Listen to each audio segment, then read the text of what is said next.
Hello friends, मैं Namita plants of paradise channel में आप सभी लोगों का बहुत बहुत स्वागत है। फ्रेंड्स, आज मैं आप लोगों को शमी प्लांट के विषय में सारी जानकारी दूंगी। इस प्लांट के नाम, नेचर, धार्मिक महत्व, पहचान, दिशा, औषधीय गुण, सनलाइट, वाटर, कैसे पॉट में लगाना चाहिए और इसको कितनी फर्टिलाइज़र की ज़रूरत होती है, सारी बातों को बताऊंगी। तो सबसे पहला टॉपिक नाम से शुरू करते हैं। शमी के पौधे का लैटिन नाम प्रोसोपिस सिनेरेरिया है। राजस्थान में खींजड़ी के नाम से भी इसको जाना जाता है। ये पौधा विभिन्न देशों में पाया जाता है, जहाँ इसके अलग अलग नाम हैं। अब इसके नेचर की बात करते हैं तो शमी का प्लांट एक हार्डी प्लांट होता है, आसानी से ग्रो हो जाने वाला पौधा होता है। ये इजी टू केयर प्लांट है। इस प्लांट में कोई फल तो नहीं लगता है, लेकिन ये एक स्पिरिचुअल प्लांट है। शमी का प्लांट एक पॉजिटिव एनर्जी वाला प्लांट होता है। जितनी भी निगेटिव एनर्जी होती है उसको ये पौधा दूर करता है। ये रेगिस्तान, सूखे जगह का पौधा है और थार के मरुस्थल और अन्य स्थानों में पाया जाता है। अब इसके धार्मिक महत्व की बात करते हैं तो शमी का पौधा एक धार्मिक पौधा होता है। हिंदू धर्म और शास्त्रों में बताया गया है कि सावन महीने में भगवान शिव को शमी पत्र विधिवत तरीके से चढ़ाना अति फलदायी होता है। इससे जीवन में सुख और समृद्धि आती है और भगवान शिव जी की कृपा बनी रहती है।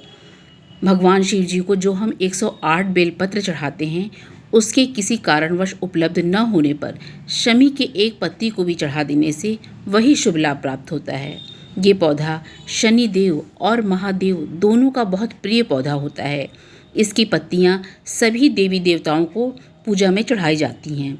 रामायण ग्रंथ के अनुसार भगवान राम और रावण युद्ध से पहले भगवान राम ने इसी पेड़ की पूजा की थी और विजयी हुए थे। महाभारत काल में पांडवों ने इसी पेड़ के नीचे बैठ के अपने अस्त्र शस्त्र के साथ पूजा की थी और विजयी हुए थे।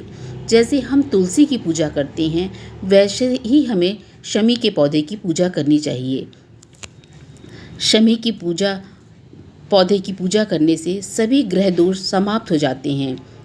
शनि की 7.5 और शनि की ढैया, इन सब का प्रभाव जिनके ऊपर रहता है या किसी तरह की परेशानी, संकट का सामना करना पड़ रहा होता है, तो इस पौधे की पूजा करने से सब तरह के कष्ट दूर हो जाते हैं। इस पौधे को बहुत साफ सुथरे स्थान पे रखना चाहिए।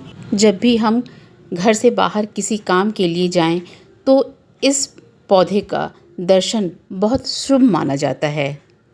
हिंदू धर्म में जैसे तुलसी जी के पौधे को पूजनीय स्थान दिया गया है, वैसे ही शमी के पौधे को भी पूजनीय माना जाता है। शमी का पौधा एक गुणकारी, लाभकारी और फलदायी पौधा होता है। अब इस पौधे के मेडिसिनल वैल्यू की बात करेंगे तो शमी के पौधे की मेडिसिनल वैल्यू बहुत ज़्यादा होती है। पेट की बीमारी, आंत की बीमारी, अल्सर की बीमारी के लिए इसकी दवा बनाई जाती है। इस पौधे की सूखी छाल को अल्सर के उपचार के लिए इस्तेमाल किया जाता है। छाल का काढ़ा बना करके पीने से कफ, गले की खराश व दांत के दर्द से भी छुटकारा मिलता है। आयुर्वेद में शमी अत्यंत गुणकारी पौधा माना जाता है। आँखों में जलन होने पर इसी पौधे की दवा बना करके डाला जाता है। अब बात करते हैं शमी पौधे की दिशा के विषय में कि इसे किस दिशा में रखना चाहिए। तो इस पौधे के लिए दक्षिण दिशा बहुत अच्छी मानी जाती है, लेकिन दक्षिण की दिशा में किसी कारणवश न रख पाने की दशा में हमें इसे पूरब की दिशा की तरफ रखना चाहिए। पूरब की तरफ सूर्योदय भी होता है, जो इसके लिए बहुत अच्छा होता है। वास्तुशास्त्र के अनुसार शमी के पौधे को उत्तर पूर्व, जिसे ईशान कोण भी कहा जाता है, उस दिशा में रखना बहुत अच्छा होता है। तो दक्षिण, पूर्व, उत्तर पूर्व, ये तीनों दिशाओं में हम शनि के पौधे को रख सकते हैं। शमी के पौधे को घर के बाहर रखना सबसे अच्छा माना जाता है। यदि हम घर के मेन दरवाजे के पास इसको रखें तो इससे घर में सकारात्मक ऊर्जा का प्रवाह होता है। अब बात करते हैं शमी के पेड़ के पहचान की। तो शमी के पेड़ की पत्तियां जो होती हैं बहुत छोटी छोटी सी होती हैं और इसमें कांटे भी बहुत छोटे छोटे होते हैं। नोड एरिया के पास से 2 उपपत्ते निकलते हैं शमी के पेड़ में, और शमी के पेड़ के जो तने होते हैं वो सफ़ेद रंग के होते हैं।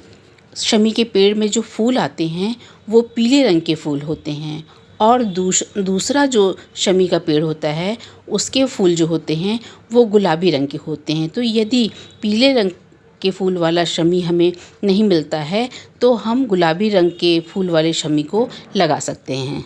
बात करते हैं सॉइल की, मिट्टी की। तो शमी के पौधे को लगाने के लिए हमें वेल ड्रेन्ड सॉइल लेना होगा जिसमें मिट्टी, रेत, खाद सभी पर्याप्त मात्रा में मिले हुए हों और ये पौधा जितनी अच्छी मिट्टी में लगा होगा उतना ही हेल्दी रहेगा और वैसे ही हमें पॉजिटिव एनर्जी मिलेगी। तो हमें मिट्टी का इसके खास ख्याल रखना होगा। अब बात करते हैं सनलाइट की। तो शमी के पौधे को सनलाइट बहुत पसंद होता है। इसे इंडोर में नहीं रखना चाहिए। अगर हम इसे इंडोर में रखते हैं तो ये पौधा डेड हो जाएगा। इसे धूप की बहुत ज़रूरत होती है। सिर्फ इसे दोपहर की जो 2-3 घंटे की कड़ी धूप होती है उससे इसको बचाना चाहिए। उस समय इसे ऐसी छाया वाली जगह पे रख देना चाहिए जहाँ इसे पार्शियल सनलाइट मिले और छाया भी मिलती रहे। अब बात करते हैं वाटरिंग की। तो जब हम नर्सरी से ला कर के पौधे को लगाते हैं तो हमें पानी अच्छे से दे देना चाहिए। फिर मिट्टी के 2-3 इंच सूखने पर या 2-3 दिन के बाद ही हम इसमें पानी देंगे। मिट्टी को चेक कर लेंगे तभी पानी देंगे। ये चूँकि सूखी जगह का पौधा होता है तो इसको बहुत ज़्यादा पानी की ज़रूरत नहीं होती है और रोज़ पानी की ज़रूरत नहीं होती है। तो 2-3 दिन पे हम इसकी मिट्टी को चेक करने के बाद इसको पानी देंगे। अब बात करते हैं फर्टिलाइज़र की। तो नवंबर से फरवरी तक इसमें कोई फर्टिलाइज़र की ज़रूरत नहीं होती है क्योंकि जाड़े में तो ये डोरमेंसी में चला जाता है। मार्च से लेकर के अक्टूबर तक के समय इसमें हर 1.5-2 महीने में वर्मी कंपोस्ट या किचन कंपोस्ट हमें देना चाहिए। घर का बना लिक्विड खाद दे सकते हैं, गाय की गोबर का लिक्विड खाद दे सकते हैं और थोड़ी सी वर्मी कंपोस्ट को 24 घंटे के लिए पानी में भिगोकर और उसमें थोड़ा सा नीम खली मिला करके उसके पानी को इसमें डाल सकते हैं। अब बात करते हैं पॉट की। तो शमी के पौधे को लगाने के लिए हमें मिट्टी का पॉट लेना चाहिए। मिट्टी का पॉट सबसे अच्छा होता है और 8 से 10 इंच तक का पॉट होना चाहिए क्योंकि शमी की जड़ें जो होती हैं बहुत तेज़ी से फैलती हैं। तो पॉट बड़ा लेना चाहिए और बाद में ज़रूरत के अनुसार जब पौधा थोड़ा बड़ा हो जाए तो उसे दूसरे पॉट में हम रिपॉट कर सकते हैं। अब बात करते हैं इस पौधे की प्रूनिंग के विषय में। तो बरसात के समय इसमें थोड़ी प्रूनिंग कर देनी चाहिए जिससे ब्रांचेस निकलेंगी और ये पौधा बुशी होता जाएगा। और इस प्लांट की हर 15 दिन में इसके टिप को हल्का सा पिंचिंग कर देना चाहिए। इससे भी प्लांट जो होता है बहुत बुशी हो जाता है। नर्सरी से ला करके शमी के पौधे को किस तरह से रिपोर्ट करना चाहिए और मिट्टी में सारी चीज़ों का कितना अनुपात होना चाहिए इसका वीडियो मैं जल्द ही इस पे अपलोड करूँगी। इसे आप अवश्य देखिएगा। आशा करती हूँ कि मेरे द्वारा दी गई ये जानकारी आपको अच्छी लगी होगी और यदि अच्छी लगी है तो मेरे चैनल को सब्सक्राइब कीजिए, फॉलो कीजिए, लाइक, शेयर, कमेंट कीजिए और बेल आइकन को प्रेस कीजिए जिससे मेरे आने वाली वीडियो की नोटिफिकेशन आपको तुरंत मिले। धन्यवाद।